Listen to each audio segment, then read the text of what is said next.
Hello friends ମୁଁ ସୁଶାନ୍ତ ଆପଣଙ୍କୁ ସ୍ୱାଗତ କରୁଛି ଓଡ଼ିଶା ଷ୍ଟଡି ସେଣ୍ଟରକୁ। ଆଜି ଆମେ ସାଇନ୍ସର ନୂଆ ଟପିକ୍ ଆରମ୍ଭ କରିବା ଯାହା ଏକ୍ଜାମ୍ ପଏଣ୍ଟ ଅଫ୍ ଭ୍ୟୁରୁ ବହୁତ ଇମ୍ପୋର୍ଟାଣ୍ଟ ରହିବ। ଟପିକ୍ ନେମ୍ ହେଉଛି ଉଦ୍ଭିଦର ବିଭିନ୍ନ ଅଂଶର ଗଠନ, କାର୍ଯ୍ୟ ଓ ବଂଶ ବିସ୍ତାର। ଏଥିରେ ଥିବା ସମସ୍ତ MCQ କ୍ୱେଶ୍ଚନକୁ ଆରମ୍ଭ କରିବା ଯାହାକି ଆଗାମୀ ଦିନ ହେବାକୁ ଥିବା ପ୍ରତ୍ୟେକ ଏକ୍ଜାମ୍ ପାଇଁ ଏହା ବହୁତ ଗୁରୁତ୍ୱପୂର୍ଣ୍ଣ ରହିବ। ଚାଲନ୍ତୁ ଆଗେ କ୍ୱେଶ୍ଚନ୍ ଆନ୍ସର ଷ୍ଟାର୍ଟ କରିବା। क्वेश्चन नंबर 1 कौन निम्नोक्त केउं गछ प्राय 2 वर्ष बंची थाए। ऑप्शन देला गेंडू, कदली, ताल, मंदार। सठिक आंसर कौन है? केउं गछ 2 ରୁ 3 वर्ष बंची थे। सठिक आंसर है ऑप्शन नंबर बी कदली गछ। क्वेश्चन नंबर 2 निम्नोक्त केउं गछ बहुत वर्ष बंची थाए। धान, कदली, सागवान, कखारू। क्वेश्चन नंबर 2 सठिक आंसर कौन है? सठिक आंसर है ऑप्शन नंबर सी सागवान। क्वेश्चन नंबर 3 कुछ 50 टी पत्र थिबा उद्भिद दिन को प्राय केते लिटर जल बाष्प आकार में वायुमंडल को छाड़ी थाए। ऑप्शन देला 1 litre, 2 litre, 3 litre, 4 litre. Question number 3 सठिक आंसर है ऑप्शन नंबर ए 1 लिटर। क्वेश्चन नंबर 4 गछ पर निम्नोक्त किए खाद्य प्रस्तुत करे। ऑप्शन देला मूल, पत्र, कांड, फूल। सठिक आंसर कौन है? क्वेश्चन नंबर 4 गछ पर किए खाद्य प्रस्तुत करे। सठिक आंसर है ऑप्शन नंबर बी पत्र। क्वेश्चन नंबर 5 फल हेबारे निम्नोक्त केउंटी साहाय्य करे। मूल, पत्र, कांड, फूल। क्वेश्चन नंबर 5 सठिक आंसर है option number B full. Question number 6 निम्नोक्त मध्य केउटी माटी तले थाए। मूल, कांड, फूल, फल। ऑब्वियसली आप जान सारे सठिक आंसर कौन है? माटी तो ऑब्वियसली मूल थी ना। क्वेश्चन नंबर 7 निम्नोक्त केउं गछर फूल अच्छी। आखु, पणस, बर, कखारू। तार फूल अच्छी।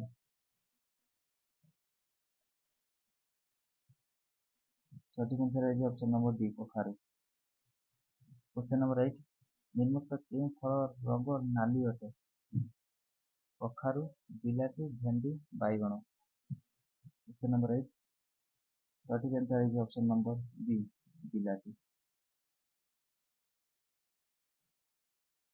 क्वेश्चन नंबर 9 निम्नोक्त केउंथिरे अनेक मंजी थाए। बरकोली, खजूर, पणस, आंब। क्वेश्चन नंबर 9 सठिक आंसर है ऑप्शन नंबर सी पणस।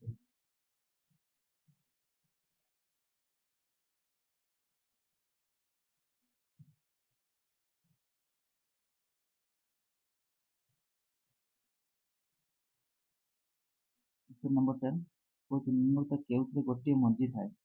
जामुकोली, मटर, डालिंब, पिजुली। केवल गोटे मंजी। सठिक आंसर है ऑप्शन नंबर ए जामुकोली। क्वेश्चन नंबर 11 निम्नोक्त केउं गछर फूलर खाद्य संचित हो रही है। ऑप्शन देला बंधाकोबी, फूलकोबी, सारू, कदली। क्वेश्चन नंबर 11 सठिक आंसर है ऑप्शन नंबर बी फूलकोबी। क्वेश्चन नंबर 12 निम्नोक्त केउं गछ कांडरे खाद्य संचित हो रही है। बंधाकोबी, नड़िया, सारू, मूला। सठिक आंसर है ऑप्शन नंबर सी सारू रे। क्वेश्चन नंबर 13 निम्नोक्त केउं गछर मंजी रे खाद्य संचित हो रही है। आंब, पिजुली, कदली, नड़िया। ତା ମଞ୍ଜିରେ ଖାଦ୍ୟ ସଞ୍ଚିତ ହୋଇ ରହିଥାଏ। Question number 13. ସଠିକ୍ answer is option number D, ନଡ଼ିଆ। Question number 14. ନିମ୍ନୋକ୍ତ ମଧ୍ୟରୁ କେଉଁଟି ଭଣ୍ଡାର ମୂଳ? ଅପସନ୍ ଦେଲା ଲଙ୍କା, ମୂଳା, ହରଗୌରା, କୌଣସି ନୁହେଁ। Question number 14. ସଠିକ୍ answer is option number B, ମୂଳା। Question number 15. ନିମ୍ନୋକ୍ତ ମଧ୍ୟରୁ କେଉଁଟି ସଞ୍ଚୟକାରୀ କାଣ୍ଡ? ଅପସନ୍ ଅଛି ଆଳୁ, ମୂଳା, ଲଙ୍କା, କୌଣସି ନୁହେଁ। Question number 15. ସଠିକ୍ answer କ'ଣ ହେଇଯିବ? Question number 15 ସଠିକ୍ answer ହେଇଛି ଅପସନ୍ ନମ୍ବର A, ଆଳୁ। Question number 16. ନିମ୍ନୋକ୍ତ କାହାକୁ ପୃଥିବୀର ପ୍ରାକୃତିକ ଶୀତଳୀକରଣ ଯନ୍ତ୍ର କୁହାଯାଏ? ଫୁଲ, ଗଛ, ଫଳ, କାଣ୍ଡ। ପ୍ରାକୃତିକ ଶୀତଳୀକରଣ ଯନ୍ତ୍ର କୁହାଯାଏ। ସଠିକ୍ answer ହେଇଛି ଅପସନ୍ ନମ୍ବର B, ଗଛକୁ। Question number 17. ଗଛର କେଉଁ ଅଂଶ ମାଟି ତଳେ ରହିଥାଏ? କାଣ୍ଡ, ଚେର, ଶାଖା ପ୍ରଶାଖା, କୌଣସି ନୁହେଁ। ଅବଶ୍ୟ ଜଣା ପଡ଼ିଯାଉଛି ନା। ସଠିକ୍ answer ହେଇଯିବ ଅପସନ୍ ନମ୍ବର B, ଚେର। ନିମ୍ନୋକ୍ତ ଗଛର କେଉଁ ଅଂଶ ମାଟି ଉପରକୁ ରହେ ନାହିଁ?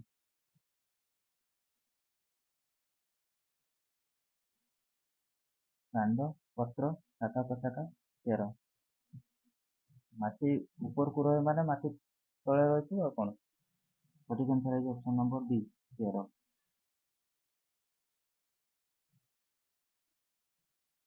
Question number 19.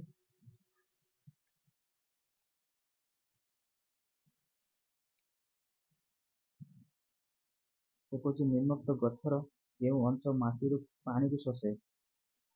ଅପସନ୍ ଦେଲା ମୂଳ, କାଣ୍ଡ, ପତ୍ର, ଶାଖା ପ୍ରଶାଖା। Question number 19. ସଠିକ୍ answer କ'ଣ ହେଇଯିବ? ସଠିକ୍ answer ହେଇଛି ଅପସନ୍ ନମ୍ବର A, ମୂଳ। Question number 20. ନିମ୍ନୋକ୍ତ କେଉଁ ଗଛର କାଣ୍ଡରୁ ଶାଖା ପ୍ରଶାଖା ବାହାରିଥାଏ? ଖଜୁରୀ, ତାଳ, ଆମ୍ବ, କଦଳୀ। କେଉଁ ଗଛରୁ କାଣ୍ଡରୁ ଶାଖା ପ୍ରଶାଖା ବାହାରିଥାଏ? ସଠିକ୍ answer ହେଇଛି ଅପସନ୍ ନମ୍ବର C, ଆମ୍ବ। Question number 21. ନିମ୍ନୋକ୍ତ ମଧ୍ୟରୁ କେଉଁଟି ଅଲଗା? ଆମ୍ବ, ବରଗଛ, ତେନ୍ତୁଳି, କାକୁଡ଼ି। ଅପସନ୍ ଦେଖିଲେ ଅବଶ୍ୟ ଜଣା ପଡ଼ିଯାଉଛି। ସଠିକ୍ answer ହେଇଛି ଅପସନ୍ ନମ୍ବର D, କାକୁଡ଼ି। Question number 22. ନିମ୍ନୋକ୍ତ କେଉଁ ଗଛଟିର ପତ୍ରରୁ ନୂଆ ଗଛ ସୃଷ୍ଟି ହୋଇଥାଏ? ଅପସନ୍ ଦେଲା ଅମରପୋଇ, ଧାନ, ଗୋଲାପ, ସାରୁ। ତା ପତ୍ରରୁ ନୂଆ ଗଛ କୋଉଠୁ ସୃଷ୍ଟି ହେବ? ସଠିକ୍ answer ହେଇଛି option number A, ଅମରପୋଇ। Question number 23. ନିମ୍ନୋକ୍ତ କେଉଁ ଗଛଟି ପାଞ୍ଜିରୁ ସୃଷ୍ଟି ହୋଇଥାଏ? ଅପସନ୍ ଦେଲା ବରଗଛ, ଗୋଲାପ, ଅମରପୋଇ, କୋଳଥ।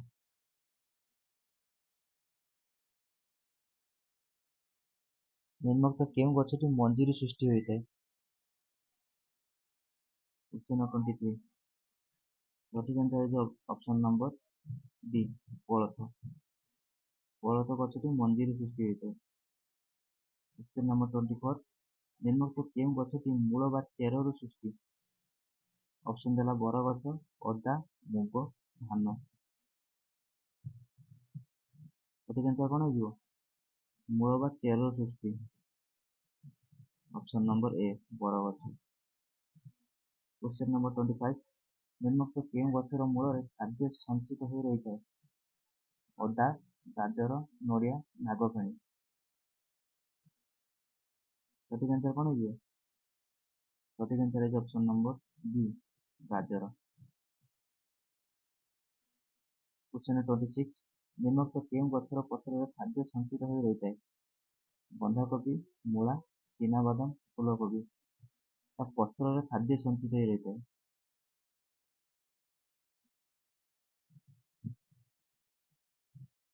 ସଠିକ୍ ଆନ୍ସର କ'ଣ ହେଇଯିବ? Question number 26। ସଠିକ୍ ଆନ୍ସର ଅପସନ୍ ନମ୍ବର ଏ ବନ୍ଧାକୋବି। କ୍ୱେଶ୍ଚନ୍ ନମ୍ବର 27 ନିମ୍ନୋକ୍ତ କେଉଁ ଗଛର ଶାଖା ପ୍ରଶାଖା ନାହିଁ?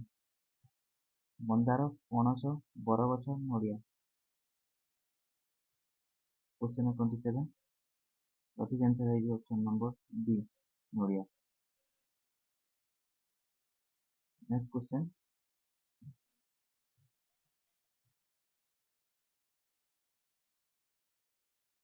क्वेश्चन नंबर 28 निम्नोक्त ମଧ୍ୟରୁ କେଉଁଟି ସାନ ଗଛ ବା ଗୋଳ୍ପ ଗଛ ଅଟେ? ଜହ୍ନି, ମନ୍ଦାର, ଆଖୁ, ଗୁଆ। ସଠିକ୍ ଆନ୍ସର କ'ଣ ହେଇଯିବ? କ୍ୱେଶ୍ଚନ୍ ନମ୍ବର 28 ସଠିକ୍ ଆନ୍ସର ହେଇଯିବ ଅପସନ୍ ନମ୍ବର ବି ମନ୍ଦାର। କ୍ୱେଶ୍ଚନ୍ ନମ୍ବର 29 ନିମ୍ନୋକ୍ତ ଗଛ ମଧ୍ୟରୁ କେଉଁଟି ଲତା ଅଟେ? ସପୁରୀ, ଲଙ୍କା, କିଆ, ପୋଟଳ।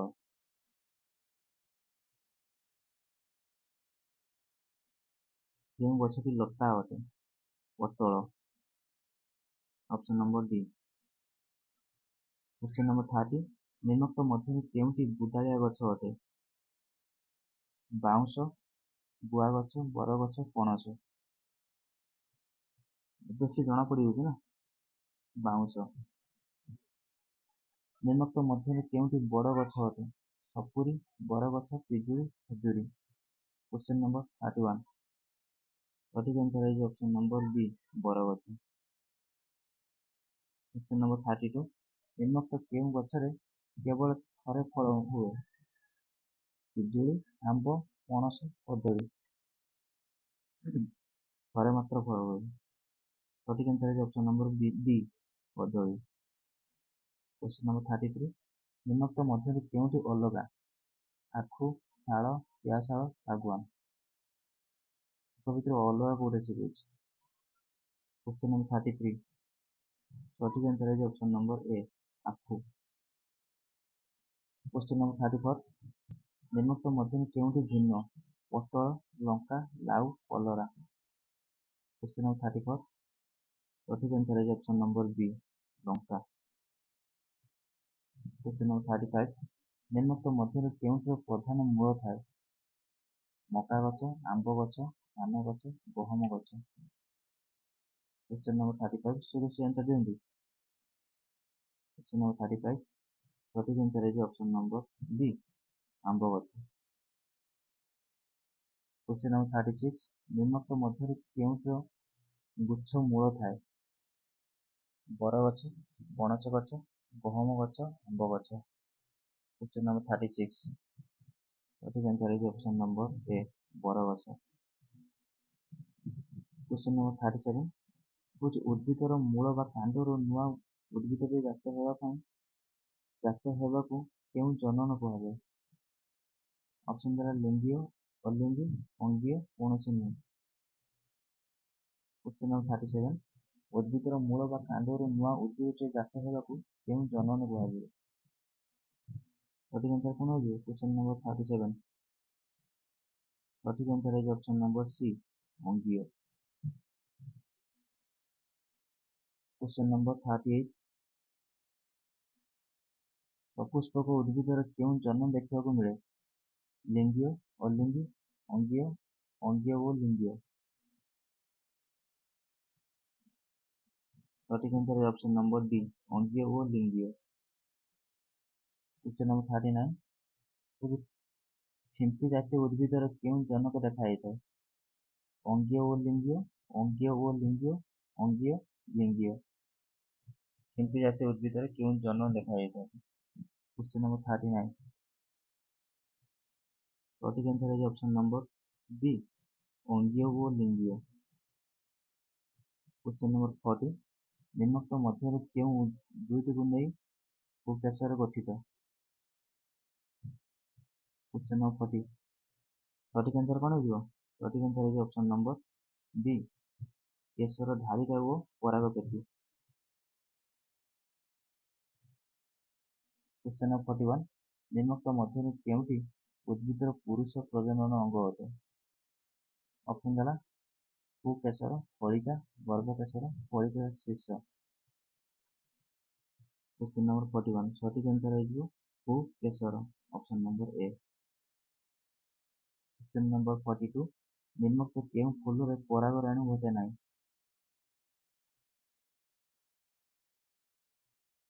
केउं फूल रे परागण घटे नाही? चिनाबादाम, चना, खजूरी, मटर। क्वेश्चन नंबर 42 सठिक आंसर है ऑप्शन नंबर सी खजूरी।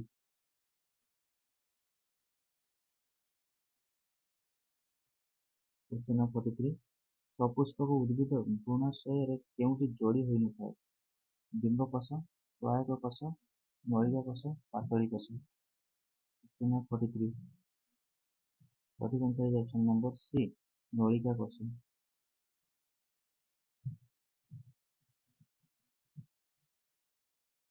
क्वेश्चन नंबर 44 सपुष्पक उद्भिद दुईटी समायन क्रिया घटिबा थिबारु ताहाकु कोन कुहाଯାଏ? ऑप्शन है समायन, द्विसमायन, द्विखंडन, स्वपरागण। क्वेश्चन नंबर 44 सठिक आंसर है ऑप्शन नंबर बी द्विसमायन। क्वेश्चन नंबर 45 निम्नोक्त मध्य केउंटी कांड अंगीय जनर अंतर्भुक्त नुहे? ऑप्शन है अदा, हलदी, डालिया, पियाज। क्वेश्चन नंबर 45 सठिक आंसर कौन है? सठिक आंसर है ऑप्शन नंबर सी डालिया। क्वेश्चन नंबर 46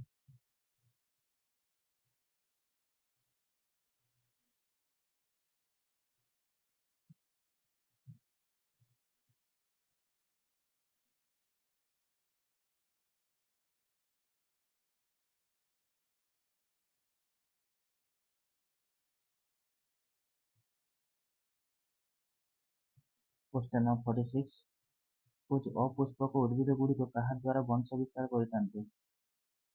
ऑप्शन है लिंगीय, अलिंगी, अंगीय, लिंगीय और अंगीय। क्वेश्चन नंबर 46 सठिक आंसर है ऑप्शन नंबर सी अंगीय।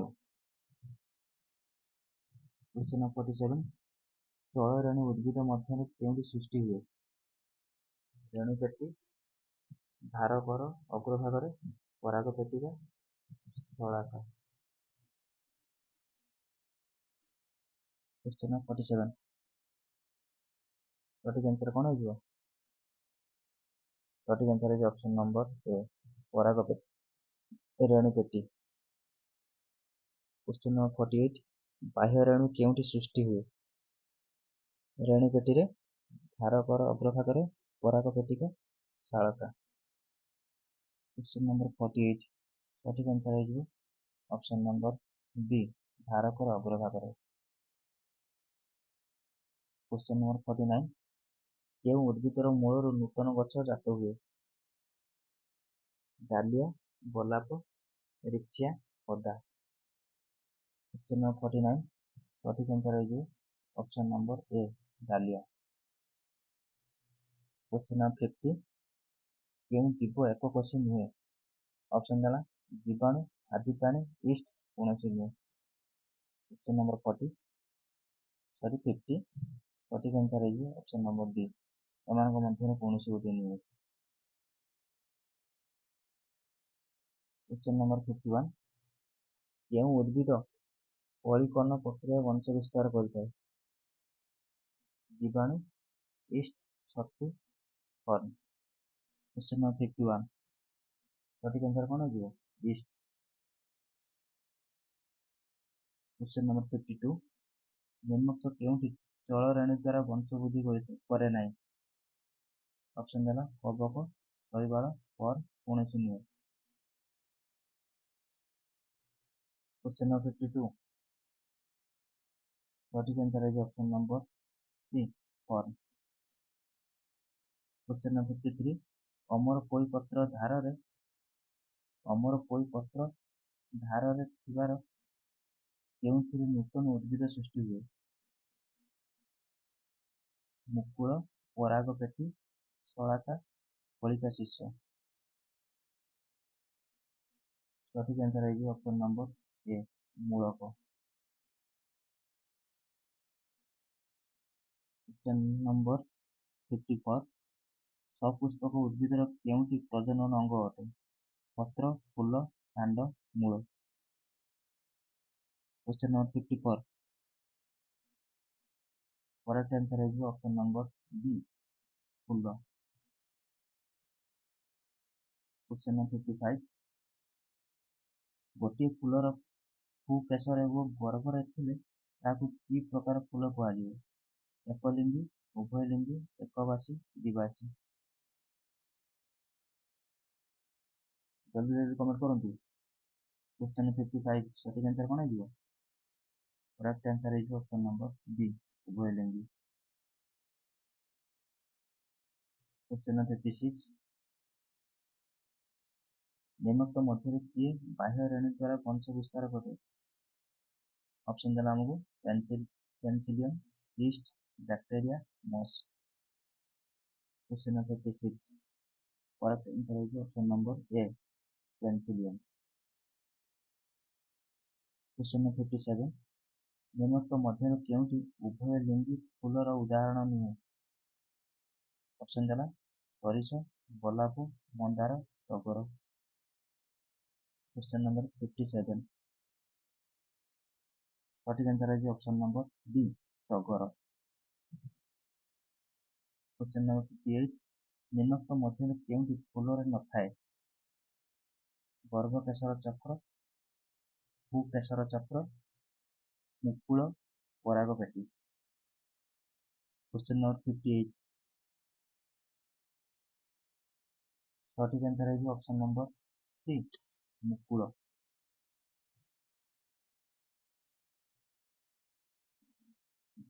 क्वेश्चन नंबर 59 समायन पर डिंबक केउंठे परिणत होता है? गाज, फल, मंजी, फूल। क्वेश्चन नंबर 59 सटीक आंसर है ऑप्शन नंबर बी फल। क्वेश्चन नंबर 60 लिंगीय जननर एकक को कौन कहा जाए? ऑप्शन देला हमको मंजी, डिंबक, युग्मक, समायन। क्वेश्चन नंबर 60 सटीक आंसर कौन है युग्मक। आज शेष क्वेश्चन आम राज्य केउ मासरे धान अमल होता है? ऑप्शन देला आश्विन, माघ, मार्गशीर, पौष। क्वेश्चन नंबर 61 सटीक आंसर है ऑप्शन नंबर डी पौष मासरे। आम राज्य में पौष मासरे धान अमल होता है। तो फ्रेंड्स आज 61 टी क्वेश्चन थिला। तो वीडियो टी किपर लगे निश्चय कमेंट करिया भूलिबेनी। यदि चैनल टी भल लगे ताले सब्सक्राइब करिवे जद्वारा कि सर्वप्रथम इनफॉरमेशन पाई परिवे। तो आज रखुଛି देखा हो परवर्ती वीडियो रे। जय जगन्नाथ।